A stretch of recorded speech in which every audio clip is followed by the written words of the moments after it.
We're going to ignore that. And we're going to look here. God said he will make a great nation out of Ishmael. How could the Arabs become a great nation without Muhammad? So follow the reasoning, guys, because once you've got it here. Sam, isn't it true? Isn't it true that God says he's going to make Ishmael a great nation? 100%. Okay. Genesis 17, 19 to 21. Okay, so apparently this only applies to the Arabs. And how could the Arabs have become a great nation without Muhammad? In what other way are Arabs a great nation without Muhammad? This is the clear proof. Okay, now here's my question for CP. I'll get into the Bible in a minute. CP, can you show me, and I know you're not the Muslim here, is there any verse in the Quran that says Muhammad is a son of Abraham or a son of Ishmael? Is there a verse that says that? Nowhere. Secondly, let me add comment, please. Please, no, go ahead. So, but repeat what you said. Repeat that again. Who said that the Arab from Ishmael? This is number one. Where in the Bible it says the Arab from Ishmael? That's false. Even in the books of Muslims it says, and if you have my book, The Deception of Allah, you will find that the Arab, the Muslims agree, that Muhammad, according to the Muslims, that Ishmael, he did marry from an Arab woman, and he learned Arabic from the Arab at the age of 13. So how somebody learn Arabic from the Arab, he is the father of the Arab? That will be the most stupid thing. Same time, the Quran says, وَدْعُوهُمْ بِآبَائِهِمْ, which means call them by the name of their father. So how the Muslim, they say that he married a woman, she is not from his people, and that made him the father of the Arab. If she is an Arab, then his children should not be Arab. As an example, Sam, correct me if I'm wrong, or David, did Moses marry from a Bedouin woman in the desert? No. What do you mean? I'm sorry, I apologize because my geography. He married Zipporah. All right. And now, that's daughter's name, by the way. Is the children of Moses are Jews? They are considered to belong to Moses, or they belong to that woman? No, exactly. That doesn't mean Moses is the father of the Arabs because he married someone from the desert. Yeah, exactly. That's a false argument when they say that. Yes. On top of that, the Arab, if the prophecy about the Arab, so why the Arab are miserable? I am an Arab. Yeah. We are the most miserable nation in the whole world, and we are not a great nation. All our population is not even 30 millions. What? The Egyptians are not Arab. The Iraqi are not Arab. Where is the Arab? And if population is going to make them great, that's stupid. At the same time, we have nothing to be proud about. Where is the Arab? There's no Arab. The majority of the Muslims are non-Arab. The Arab are not even 5 to 7% of the total population.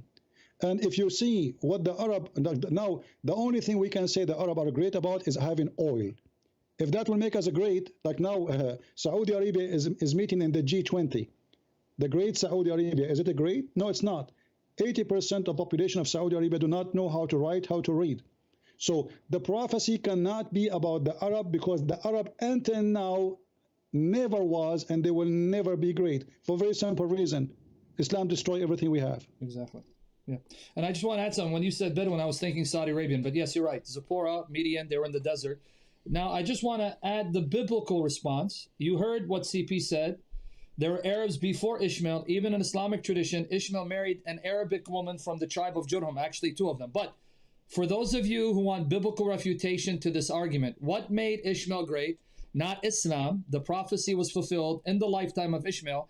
But I want to make this clear. Guys, for those of you taking notes, here's a biblical response to this distortion of this prophecy of the Bible. Genesis 21 verse 21 says that Ishmael's Egyptian mother, Hagar, she's Egyptian, went to Egypt and got him a wife from Egypt. So he didn't marry an Arabian woman from Mecca. Genesis 21:21. That's the first refutation. The second refutation, because it's a biblical prophecy, it needs to be understood in the context of the Bible. You quoted Genesis. Let Genesis explain it. Here's the prophecy. Pay attention to what the Muslims don't tell you. This is the prophecy. Genesis 17, 19 to 21. Then God said, when Abraham said, oh, that Ishmael would live before your sight. God said, no, but your wife Sarah will bear you a son, Genesis 17, 19 to 21, and you will call his name Isaac. I will establish my covenant with him, Isaac, as an everlasting covenant, and with his descendants after him. And now the promise for Ishmael. And as for Ishmael, I have heard you. I have blessed him and will make him fruitful and multiply him exceedingly. He will be the father of 12 princes, and I will make him a great nation. So right there it tells you the blessing for Ishmael did not include the covenant. It's right there. The covenant I make is with Isaac and his seed, not with Ishmael. I'll bless Ishmael to become a great nation in that he will have 12 sons who will be rulers, and so have numerous descendants. Now let me read 21. But I will establish my covenant with Isaac, whom Sarah will bear to you at this set time next year. So it's self-explanatory. He'll have numerous descendants, great in terms of numbers.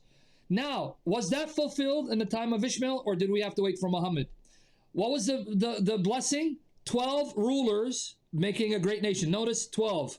Genesis 25, 12 to 18. Here's the fulfillment. Genesis 25, 12 to 18. These are the generations of Ishmael, Abraham's son, whom Hagar the Egyptian, see, it's even emphasizing he's Egyptian from his mother's side, Hebrew from his father's side. Sarah's maidservant, which even the hadith says she was the maidservant of Sarah, bore to Abraham. These are the names of the sons of Ishmael by their names. Count, folks, according to the generations. The firstborn, of Ishmael, Nebawith, then Kedar, right, that's 2, Adbil, Mipsam, Mishma, I got to get to the camera, Duma, hold on, the camera, Duma, Masa, Hadad, Tima, Jetur, 10, Naphish, and Kidama, 12 sons. These were the sons of Ishmael, and these were their names by their towns and their settlements, 12 princes, according to their peoples. These were the years of the life of Ishmael, 137 years old. He breathed his last and died, and he was gathered to his people. They lived from Havilah as far as Shur, which is east of Egypt, as you go toward Assyria. He died in presence of all his relatives. 12 rulers, 12 sons, great nation. But notice where they did not live.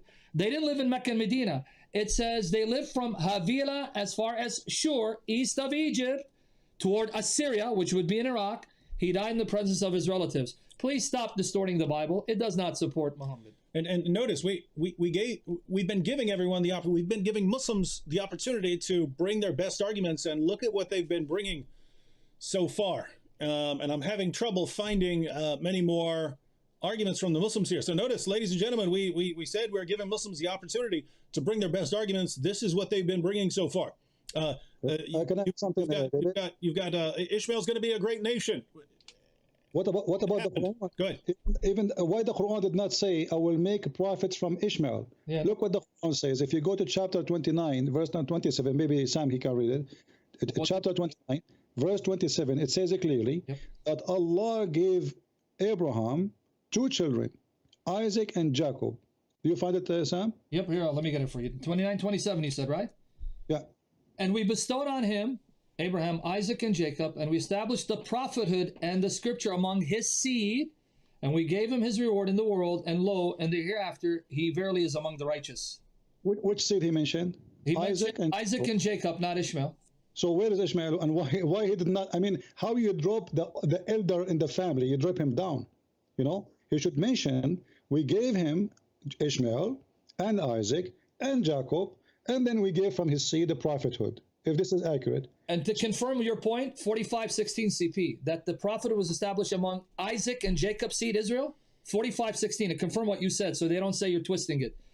45:16, and verily we gave the children of Israel the scripture, the command, and the prophethood, and provided them with good things and favored them above all people. So not only were they given the prophethood, they were favored above all people. Why not the Ishmaelites, CP?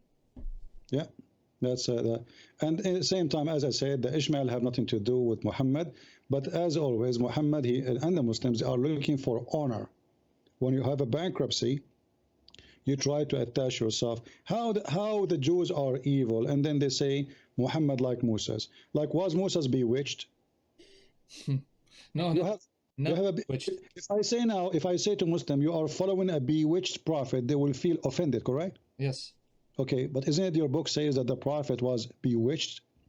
So was Moses bewitched? Was Jesus bewitched? Never. Was Abraham bewitched? which prophet was bewitched? Why only those crazy stuff happened only to Muhammad? Yeah. To the point it says in the hadith, the prophet, imagine, this is a miracle. The prophet, he imagined himself that he'd done a thing, but in fact he did not, including sexual intercourse. So how we can trust a man? He imagined he'd done thing. What about he imagined that he saw an angel? What he imagined that the angel was squeezing him?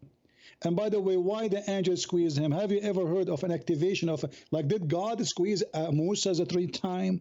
Did God send an angel to squeeze Moses or Isa or any prophet 3 times? And why 3 times?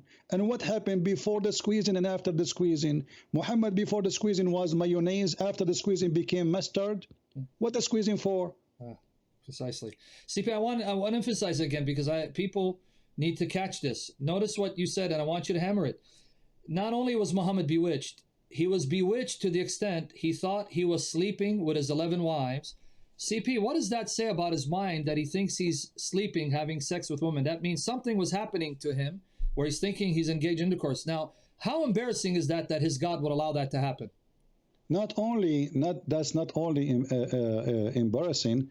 If you ask the Muslim, they say this is to you, this is black magic. Okay, black magic come from who? They say it's evil from shaitan. Yep. Okay, but isn't it the Quran says that Allah will never give authority to shaitan over anyone except those who follow thee? If you go to chapter 15, verse number 42, if you can read it for us, Sam. 15:42. I'm going to get it. I will say it in Arabic and you read it in English. Inna ibadi laysa laka alayhim sultan illa man ittaba'aka min al-ghawin. Yep.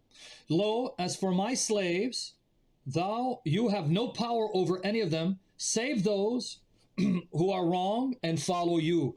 Okay, so in order for the shaitan to play black magic on Muhammad, he have to be following shaitan. That's what the verse is saying. So this is a protection from Allah, a promise from Allah, that shaitan have no authority over any Muslim. What about Muhammad? So Muslims, they say that Muhammad is ma'soom, which means is protected. He don't do error. He don't do sin, but the Quran says he commits sin. So here you see the clear contradiction, how Muhammad get himself busted. But I will tell you what happened.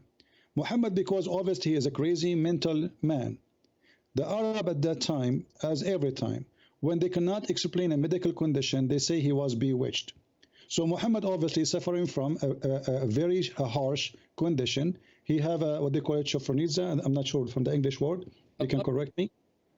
Epilepsy, right? So like not only that, like he have 2 personality or 3 personality sometimes. Schizophrenic. He's schizophrenic. That would be multiple personality disorder. Yeah, he's Correct. Yeah. So here you will notice Muhammad. He speak about things he had done, and then the other person he don't remember what he had done because he's a different person. So he say I did that, but in fact he did not. There's a movie. It's called The Perfect Host. If you watch, we'll see it's exactly about Muhammad. A guy, he sent letters to himself. He sent the postcard. He sent postcard from his girlfriend to himself. I don't know if you watch it. It's very. I watched it because of you, CP. You mentioned it years ago, and I went and watched it. Yeah, it's very funny because it's exactly Muhammad. This guy, he sent letters to himself, and then he believed that this letter is coming from his girlfriend. So Muhammad, he sent letter to himself, and he believed it is Jibreel who gave it to him. Oh man, okay. I'm not supposed to laugh, CP. You're making me laugh now. Any more questions for him, or I can ask him? Yeah, this one's a little off topic, but I'd like to hear you guys respond to this.